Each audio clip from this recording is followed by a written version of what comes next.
Hi guys, luluto pala ako ngayon ng mango jelly. So yan pala yung mga gagamitin ko. Mayroon akong 2 cups na gatas, isang pack na gulaman, isang piraso na mango, half cup na sugar, and then yung mango hiniwa ko na ng maliliit. Ilalagay ko na yung gatas na 2 cups. So ubusin na natin.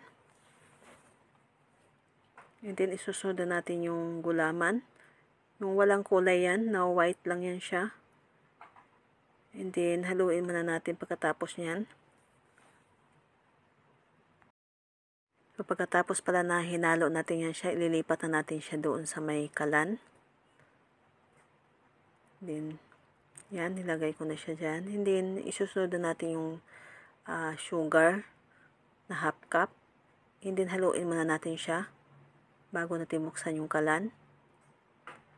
So pag tapos na natin yan sa paghalo, and then pag kumulo na yan siya, pag medyo okay na yung jelly, bali nilagay na pala natin dyan sa lalagyan. And then naglagay ako sa ilalim yan ng mango. So palalamigin muna natin yan siya sa ref. Yan, tinakpan ko muna siya. And then lagay natin sa ref, palalamigin muna natin. Then yan, malamig na yung ating mango jelly. So kain tayo guys. So depende sa inyo kung gaano kadami yung lulutuin ninyo. So magluto kayo, pwede kayong dublihin yung recipe. Hindi, depende rin sa inyo kung gaano karami yung mango na ilalagay nyo.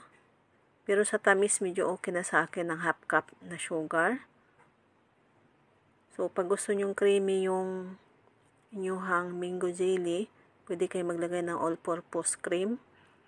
And then pwede rin kayo maglagay dito ng fruit cocktail.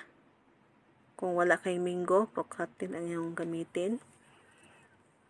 And then bago pala magtatapos yung aking video, thank you for watching guys. Maraming salamat sa panonood nyo. Bye po!